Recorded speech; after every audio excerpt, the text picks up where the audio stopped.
Hi friends, welcome to our channel. Sumathi tiffin చేస్తూ ఉంటుంది. ఎక్కిళ్ళు రావడంతో సీత లోపలికి వెళ్ళి వాటర్ తీసుకువస్తూ ఉంటుంది. ఈలోపు మహాలక్ష్మి కిందకి వచ్చి సుమతిని చూసి ఒక్కసారిగా షాక్ అయిపోతుంది. సుమతి ఏంటి ఇక్కడ ఉంది, ఇది నిజమేనా అని చెప్పి అనుకుంటూ ఉంటుంది. వెంటనే వెళ్ళి రామ్ని జనాని అందరినీ పిలుచుకొని రావాలి అని చెప్పి చాలా ఫాస్ట్గా జన దగ్గరికి వెళ్ళి, జన అక్కడ సుమతి ఉంది అని చెప్తూ ఉంటుంది. ఏంటి సుమత అని చెప్పి జన అడుగుతూ ఉంటాడు. అదే ఆ విద్యాదేవి టీచర్ ఇంటికి వచ్చింది, అక్కడ హాల్లో కూర్చుని ఉంది. జన తొందరగా రా, రామ్ని కూడా పిలుచుకొని రా, నేను అర్చనాని గిరిని కూడా తీసుకొని వస్తాను, వెంటనే పోలీసులకు ఫోన్ చేద్దాం రా అని చెప్పి వెంటనే అందరినీ తీసుకొని కిందకి వెళ్తుంది. అక్కడ కిందకి వెళ్ళి చూసేటప్పటికి సోఫాలో కూర్చొని సీత టిఫిన్ చేస్తూ ఉంటుంది. సీతని చూసి అందరూ షాక్ అయిపోతారు. నువ్వు ఉన్నావేంటి ఇక్కడ అని చెప్పి మహాలక్ష్మి అందరూ కూడా అడుగుతూ ఉంటారు. ఈ టైంలో సీత టిఫిన్ చేస్తుందని మీరు అందరూ షాక్ అయ్యారా అని చెప్పి చలపతి అడుగుతూ ఉంటాడు. ఇదేంటి, నేను టిఫిన్ చేయకూడదా, మీరెందుకు అందరూ అలా చూస్తున్నారు నన్ను అని చెప్పి అడుగుతూ ఉంటుంది సీత. నువ్వు ఈ టైంలో ఏం చేస్తున్నావు అని అడుగుతూ ఉంటారు అందరూ కూడా. ఇకప్పుడు రామైతే మా పిన్ని ఇక్కడ విద్యాదేవి టీచర్ ఉన్నారని చెప్పి మమ్మల్ని అందరినీ పిలుచుకొని వచ్చింది అని చెప్పడంతో, అవునా టీచరా, ఎక్కడ మామ విద్యాదేవి టీచర్ వచ్చారా అని చెప్పి అడుగుతూ ఉంటుంది. లేదు, ఇందాక ఇక్కడ ఆవిడ ఇక్కడ కూర్చొని టిఫిన్ చేస్తుంది, నేను చూశాను అని మహాలక్ష్మి చెబుతూ ఉంటుంది. నేను ఇక్కడే ఉన్నాను కదా అత్తయ్య, ఇందాక నుంచి విద్యాదేవి టీచర్ వస్తే నాకు కనిపిస్తారు కదా, మీతో చెప్తాను కదా, మరి రాలేదే అని చెప్పి చెప్పడంతో, లేదు నేను చూశాను అని మహాలక్ష్మి చాలా గట్టిగా చెప్తూ ఉంటుంది. నువ్వు భ్రమపడి ఉంటావు చెల్లాయ్ అని చెప్పి చలపతి చెబుతూ ఉంటాడు. నేనేమి బ్లైండ్నెస్ రాలేదు, నాకు నిజంగానే నేను చూశాను, లేకపోతే మిమ్మల్ని అందరిని ఎందుకు పిలుస్తాను అని చెప్తూ ఉంటుంది.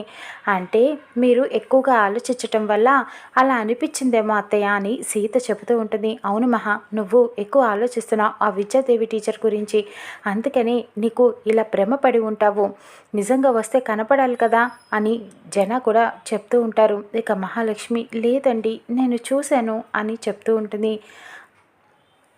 మహాలక్ష్మి కోపంగా వెళ్ళిపోతుంది పైకి. అయినా నువ్వు ఈ టైంలో టిఫిన్ చేస్తున్నావేంటి అని అర్చన అడుగుతూ ఉంటుంది.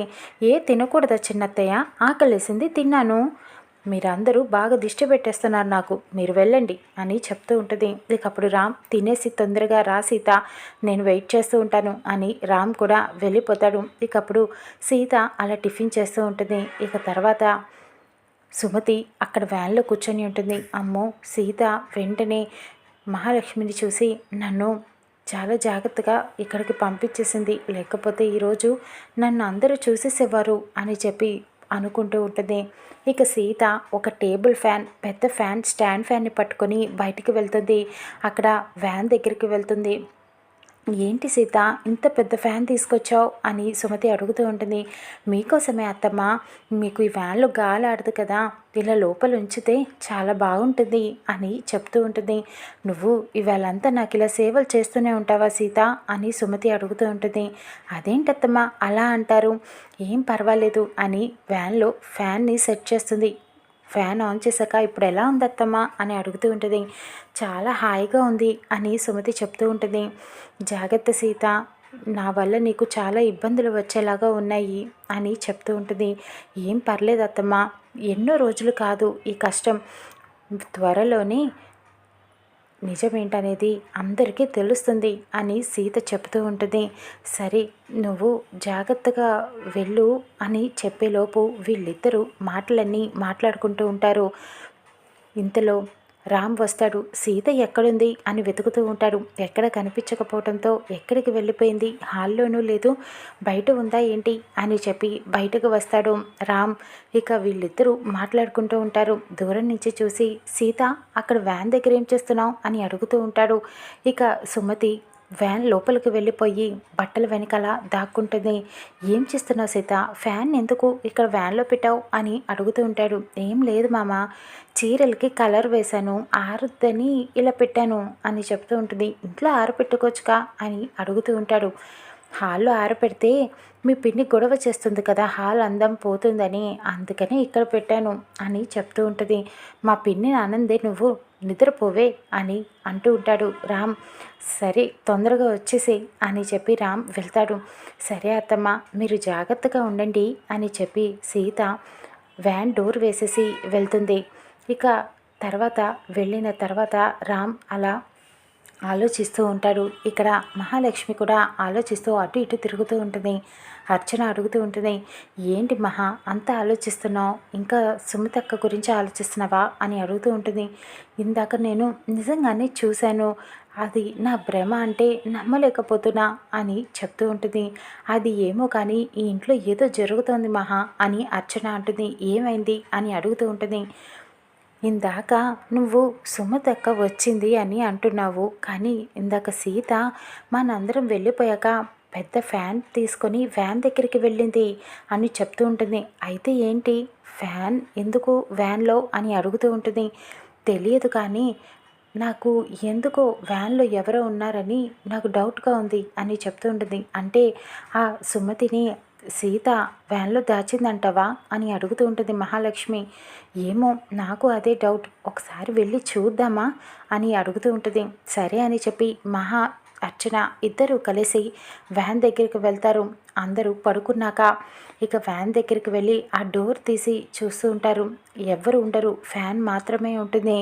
ఇక వ్యాన్లోకి ఎక్కి చూద్దాం అని చెప్పి మహాలక్ష్మి అర్చన ఇద్దరు వ్యాన్ లోపలికి ఎక్కి చూస్తూ ఉంటారు. ఒక్కసారిగా డ్రైవింగ్ సీట్లో ఉన్న సీత వ్యాన్ని ఒక్కసారిగా స్టార్ట్ చేస్తుంది. వీళ్ళిద్దరూ ఆ జర్క్కి కింద పడిపోతారు. వ్యాన్లో నుంచి బయటికి మహాలక్ష్మి అర్చన అయ్యో నడుం విరిగిపోయింది అని చెప్పి అరుస్తూ ఉంటారు. ఇక సీత వ్యాన్లో నుంచి దిగుతుంది. ఏమైంది, మీరు ఇక్కడ ఉన్నారేంటి అని అడుగుతూ ఉంటుంది సీత. అయినా నువ్వు ఈ టైంలో వ్యాన్ ఎందుకు కదిపావు అని మహాలక్ష్మి అడుగుతూ ఉంటుంది. మీరు వచ్చారని నాకేం తెలుసు అత్తయ్య, నేను ఇంజిన్ ఆయిల్ మారుద్దామని వచ్చాను, అది ఎలా ఉందో చూద్దామని స్టార్ట్ చేశాను అందుకే అని చెప్తూ ఉంటుంది. నువ్వు మీరెందుకు వచ్చారు ఈ టైంలో అని అడుగుతూ ఉంటుంది సీత. ఏం లేదు, చల్లగాలికి నిద్ర పట్టక ఇక్కడికి వచ్చామంతే అని అయ్యో అమ్మ అనుకుంటా ఇద్దరు నడుం పట్టుకొని లోపలికి వెళ్ళిపోతారు. ఫ్రంట్ సీట్లో సుమతిని దాచిపెడుతుంది. సరే అత్తమ్మ ఇంక మీరు బ్యాగ్ వచ్చి పడుకోండి, ఇంకా ఎవరు రారులే అత్తమ్మ అని ధైర్యం చెప్తూ ఉంటుంది. ఈ రాత్రి అంతా ఇంతే ఉంటుందా అని అడుగుతూ ఉంటుంది సుమతి. లేదత్తమ్మ ఇంకా ఎవరు రారు, నేను చూసుకుంటానుగా, మీరు హాయిగా పడుకోండి అని లోపలికి వస్తుంది. హాల్లో అందరూ మీటింగ్ పెడతారు. మహాలక్ష్మి మాట్లాడుతూ ఉంటుంది. ఏంటత్తయ్య ఈ టైంలో మీటింగ్ పెట్టారేంటి, అర్ధరాత్రి పడుకోకుండా అని అడుగుతూ ఉంటుంది. ఇంకా అప్పుడు మహాలక్ష్మి ప్రశ్నిస్తూ ఉంటుంది. రేపే ప్రీతి పెళ్ళి, నువ్వు సుమతిని తీసుకొని వస్తానని సవాలు విసిరావు, ఇప్పటిదాకా సుమతిని తీసుకొని రాలేదు, ఏం చేద్దామని అని అడుగుతూ ఉంటుంది. ఇంకా టైం ఉంది కదా, మీకెందుకు, పెళ్ళిలో నేను తీసుకొని వస్తాను, ఆ ప్రాబ్లం నాది, నేను టెన్షన్ పడాలి, మీరెందుకు టెన్షన్ పడుతున్నారు అని సీత అడుగుతూ ఉంటుంది. ఇక అప్పుడు రామ్ అంటాడు, పెళ్ళిలో అమ్మ రాకపోతే పిన్ని బరువు పోతుంది కదా అని అడుగుతూ ఉంటాడు. నేను చూసుకుంటానన్నాను కదా మామ, రేపు పెళ్ళి టైం కల్లా తీసుకొని వస్తాను అని చెప్తూ ఉంటుంది. సీత అంత ధైర్యంగా చెప్తుంది కదా, సరే రేపేం జరుగుతుందో చూద్దాం పిన్ని అని చెప్తూ ఉంటాడు రామ్. అది మామ మంచి మాట చెప్పావు రా అని చెప్పి ఇక సీత రామ్ని తీసుకొని వెళ్ళిపోతుంది. మహాలక్ష్మి అర్చన ఇద్దరు మాట్లాడుకుంటూ ఉంటారు. ఇప్పుడు నిజంగానే సీత అంత కాన్ఫిడెంట్గా ఉంది, రేపు నిజంగానే విద్యాదేవిని తీసుకువచ్చి మన సుమతి అని నిరూపిస్తే అని అడుగుతూ ఉంటుంది అర్చన. అలా ఎప్పటికీ జరగదు, సీతకి అసలు తెలియదు విద్యాదేవి సుమతి అని చెప్పి. ఒకవేళ తెలిసి నిజంగానే తీసుకువచ్చినా నేను తనకి యాంటీగా అన్ని ఆధారాలు రెడీగా పోలీసులకు ఇచ్చాను, పోలీసులు వచ్చి ఖచ్చితంగా ఎన్కౌంటర్ చేస్తారు సుమతిని అని చాలా నమ్మకంగా ఉంటుంది. ఇక తెల్లారుతుంది. అందరూ కలిసి శివకృష్ణ ఇంటికి రెడీ అయ్యి పెళ్ళికి వెళ్తారు. శివకృష్ణ లలిత మేనకోడలి పెళ్ళికి అన్ని ఏర్పాట్లు చాలా అంగరంగ వైభవంగా ఏర్పాట్లు చేస్తారు. సీత రామ్ అందరూ కూడా వెళ్తారు. ఇక ప్రీతిని తీసుకొని వెళ్తూ ఉంటుంది లలిత. నిన్ను పెళ్లి కూతురుగా రెడీ చేస్తానని చెప్పి సీత అయితే ఎలా ఉన్నాయి ఏర్పాట్లు చేయాల్సిన వాళ్ళు చెయ్యట్లేదు కానీ మా నాన్న మాత్రం ఎంత బాగా చేస్తున్నారో అని చెప్పి మాట్లాడుతూ ఉండగా మహాలక్ష్మి అంటుంది, మేము చేసే పెళ్ళైతే ఎంత బాగా చేస్తామో అప్పుడు మీ రిసెప్షన్ చేశాం కదా మీకు గుర్తులేదా అని అర్చన ప్రశ్నిస్తూ ఉంటుంది. ఎందుకు గుర్తులేదు, ఎంత బాగా చేశారో బాగానే గుర్తుందిలే అని చెబుతూ ఉంటుంది. ఇక అందరూ సుమతి కోసం వెయిట్ చేస్తూ ఉంటారు. సీత సుమతిని ఎలా తీసుకొస్తుందో రానున్న ఎపిసోడ్లో చూద్దాం.